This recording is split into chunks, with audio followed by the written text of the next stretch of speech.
Hey, salut tout le monde, c'était aujourd'hui une nouvelle vidéo et on continue sur le livre La gloire de mon père de Marcel Pagnol. On est au chapitre 14, chapitre un peu plus long que la vidéo précédente. C'est parti. Le mulet fut remis entre les brancards et nous sortit du village. Alors commença la féerie et je sentais naître un amour qui devait durer toute ma vie. Un immense paysage en demi-cercle montait devant moi jusqu'au ciel. Des noirs piliers séparés par des vallons allaient mourir comme des vagues au pied de trois sommets rocheux.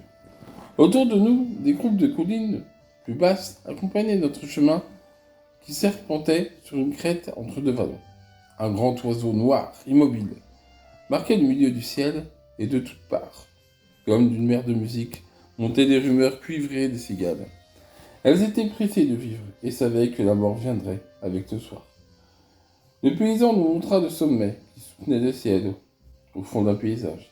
À gauche, dans le soleil couchant, un gros python blanc étincelait au bout d'un énorme cône rougeâtre.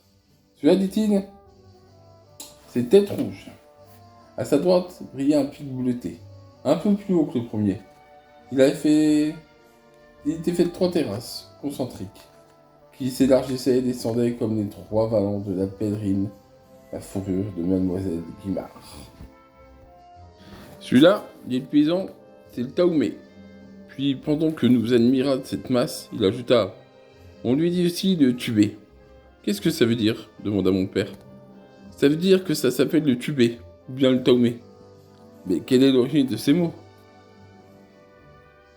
L'origine, c'est qu'il y a deux noms, mais personne ne sait pourquoi. Vous aussi, vous avez deux noms, et moi aussi. Pour abréger cette savante explication, qui ne parut pas décisive, il fit claquer son feu aux oreilles du mulet, qui répondit par une pétarade. Au fond, à droite, mais beaucoup plus loin, une plante finissait dans le ciel, portant sur son épaule le troisième python de roche, penché en arrière qui dominait tout le paysage. Ça, c'est Carlaban. Au bagne et de l'autre côté, juste au pied. Moi, dis-je, je suis né à Aubagne. Alors, dit le paysan, tu es d'ici. Je regardais ma famille avec fierté, puis le noble paysage avec une tendresse nouvelle. Et moi, dit Paul inquiet, je suis né à Salou. Est-ce que je suis d'ici? Un peu, dit le paysan, un peu, mais guère. Paul, vexé, se repliait derrière moi et comme il avait déjà de la conversation, il me dit à voix basse: c'est un couillon. On ne voyait pas de hameau, pas une ferme, pas même un cabanon. Le chemin n'était que deux ornières poudreuses séparées par une crête d'herbe folle qui caressait le vent du mulet. Sur la pente qui plongeait à droite, de beaux pins dominaient une épaisse broussaille de chênes carmés, qui ne sont plus hauts qu'une table, mais qui portaient de vrais glands de chêne, comme ces nains, on avait une tête d'homme. Qui ont une tête d'homme. Au-delà du vallon se dressait une colline allongée. Elle avait la forme d'un vaisseau de guerre à trois ponts, et rentrait les uns sur les autres. Elle portait trois longues pinèdes, séparées par des apics de roches blanches. Celui-là, dit le paysan, c'est la barre des Saint-Esprits. À ce nom, si clairement obscurantisme, mon père fronça un sourcil laïque et demanda: ils sont très calotins dans le pays? Un peu, dit le paysan. Vous allez à la messe le dimanche? Ça dépend. Quand nous avons de la sécheresse, moi, j'y vais pas. Quand il pleut, mon Dieu a besoin qu'on lui fasse comprendre. Il fut tenté de lui révéler que Dieu n'existait pas, et que je savais de très bonnes sources, mais comme mon père se taisait, je gardais modestement silence. Je m'aperçus soudain que ma mère ne marchait pas très facilement, à cause des talons Louis XV, de ses bottines à boutons. Sans vous dire, je rejoignis la charrette et réussis à en tirer la petite valise que l'on avait glissée sous les cordes à l'arrière du véhicule. Que fais-tu? dit-elle surprise. Je posai la valise par terre et j'en tirai ses éperdues.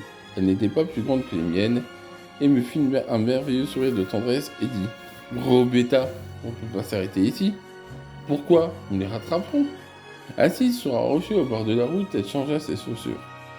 Sous les yeux de Paul venait assister à l'opération, qui lui parut assez audacieuse du point de vue de la pudeur, car il regardait tous les côtés pour s'assurer que personne n'avait pu voir les bas maternels. Elle nous reprit par la main, et au pas de course, nous rejoignâmes la charrette où je replaçais de précieux bagages. Comme elle était petite maintenant, elle avait l'air d'avoir 15 ans. Ses joues étaient roses. Et je vis avec plaisir que ses mollets paraissaient plus gros. Le chemin montait toujours, et nous approchions des Pinettes. À gauche, le coteau descendait par d'étroites terrasses, jusqu'au fond du vallon verdoyant. Le paysan dit à mon père, celui-là aussi a de nom. On lui dit le Vala, ou bien le ruisseau. Oh oh, dit mon père, charmé. Il y a un ruisseau?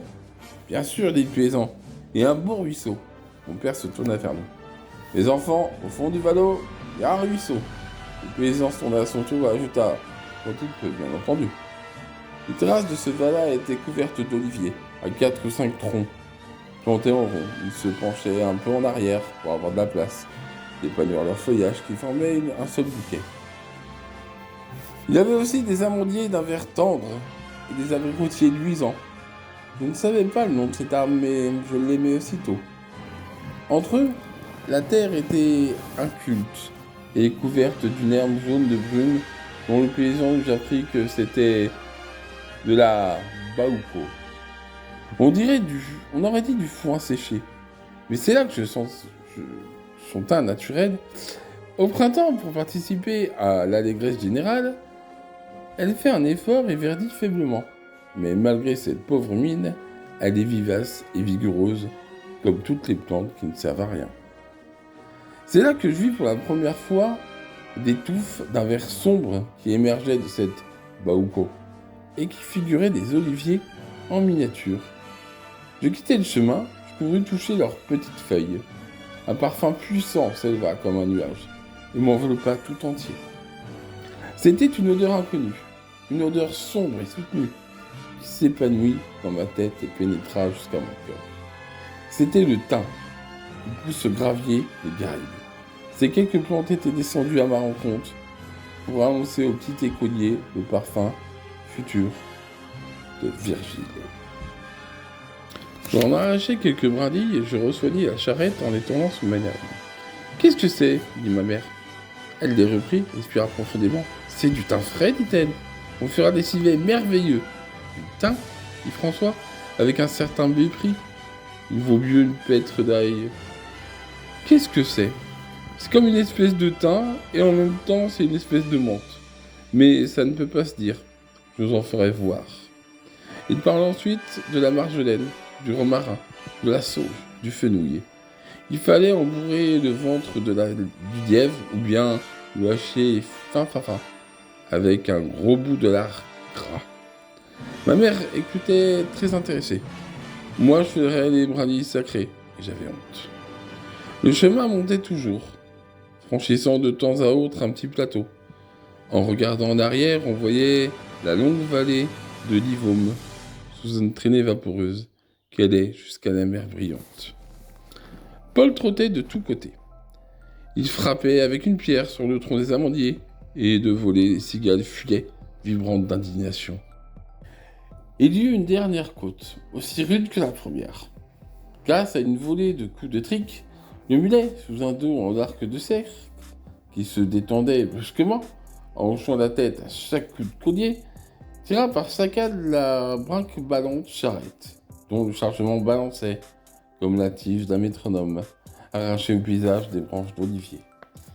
Mais il s'en trouvait une fois plus forte que le pied de la table, qui retomba sur la tête résonnante de mon père, stupéfait. Tandis que ma mère tâchait de conjurer la montée d'une bosse en pressant sur l'échymose une pièce de dessous, le petit Paul dansait en riant aux éclats. Pour moi, je ramassais le pied coupable, et je constatais avec plaisir que sa longue rupture en biseau promettait une réparation facile. À mon père, qui faisait la grimace sous la pressante effigie de Napoléon III, je crus porter cette consolation. Nous rejoignîmes l'équipage, arrêté dans un bosquet, en haut de la colline, en haut de la côte, pour laisser souffler le mulet, martyrisé. Il soufflait en effet à grand bruit, élargissant ses côtes maigres, qui avaient l'air d'un cerceau dans un sac. Et de fils de bave transparents pendaient de sa longue babine de caoutchouc. Alors mon père nous montra de la main gauche car il frottait toujours son crâne endolori, une petite maison, sur le coteau d'en face, à demi cachée, par un grand filet. Voilà. Voilà la Bastille de Neuve. Voilà l'asile des vacances. Le jardin qui est à gauche est aussi à nous. Est aussi à nous, est aussi à nous. Ce jardin entouré d'un grillage rouillé avait au moins 100 mètres de large.